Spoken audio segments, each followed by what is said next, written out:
Bonjour everyone, and here we have a lovely piece of French engineering. This is the Dassault Etendard Quatre or 4. The Etendard was a beautiful attack aircraft, and this is an absolutely beautiful model kit from Hella. I really do like this model. It went together extremely well. It's quite an old kit.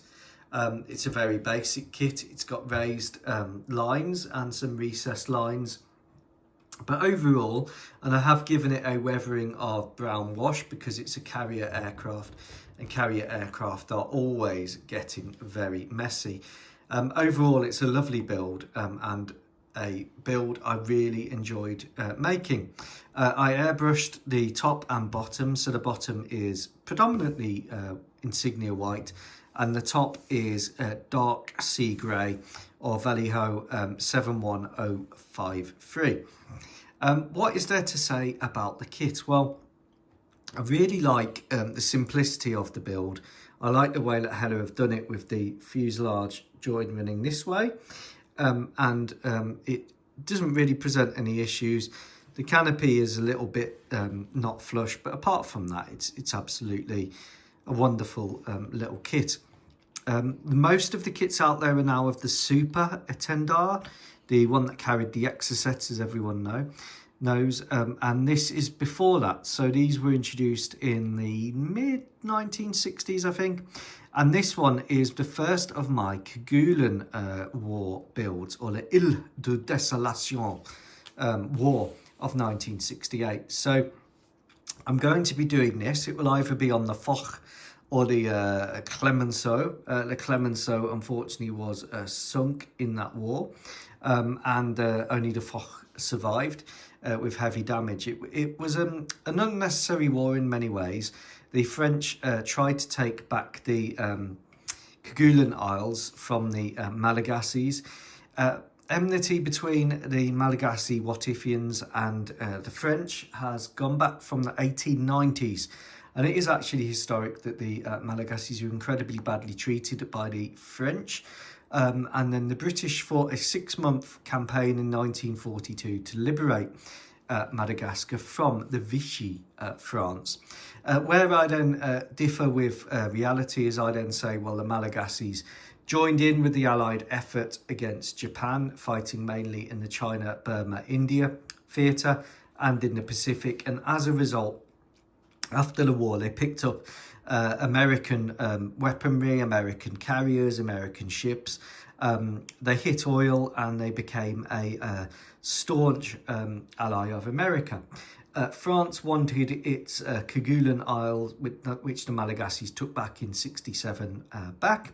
The Malagasys were involved in the American effort in Vietnam, and so there was a big to-do. The French sent the carriers Foch and they sent the carrier Clemenceau south with task groups, and unfortunately they got defeated. The Etendards, however, performed remarkably well both as attack aircraft and as fighters, and losses on both sides were quite high. The Malagasys didn't lose any of their carriers, but they did lose some aircraft, and this is the first of my builds for the French opposing forces. The Etendard was a very capable strike aircraft, really a rival to the Skyhawk in many ways, a nice simple attacker. The Etendard 4 would have had the AS-30 missiles. Now I've only got the late AS-30 missiles, the ones with the laser homing head, so I need to get some earlier ones. But other than that, its armament and scheme is very reminiscent of the British Fleet Air Arm, and being armed with rocket pods there and its guns. Very similar in many ways to the capabilities of the Skyhawk, but if you look at what we were doing on the Buccaneer, sure, we had the internal bomb bay, but we were also using rockets as well. Now, the Etendard could also hold its own in dogfights. It was known to be a very docile and agile aircraft with good handling characteristics and good performance characteristics for its role. Of course, the French had the Crusader, the F8, and I'll be doing the Crusader as well as part of the builds, and then a Elise aircraft, and that'll give me my French opposing forces. I just need to sort out this pitot tube, which is going the wrong way. But other than that, I'm really pleased with this. I love the scheme. I've airbrushed Vallejo 71053 on the top, and then underneath I've airbrushed the insignia white and masked it all off. And then I've just painted the dark grey bits underneath by hand because it was the easiest, and just tidied up the lines where the paint join. It does have this strange sort of fin under the nose, which makes it look like it's got a bit of a chin beard. And I've done the front of the fuel tanks in red. The decals were a bit yellowed, a bit old, but actually with some decal softener they came off and worked fine. And I did brush the back here with a dark brown wash because well, carrier aircraft do get messy. The only thing I would change about this kit if I built it again would be to work a bit harder on cutting down the cockpit so it fitted a bit better. But other than that, this build has caused absolutely no problems. Most of the kits available on eBay are the Super Etendard, which have the infamous Exocet missile.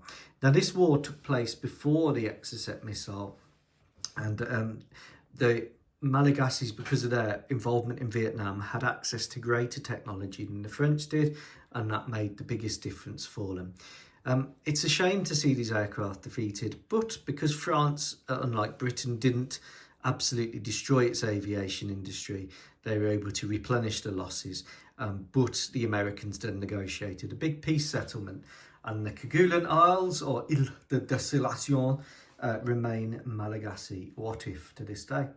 Take care. Goodbye.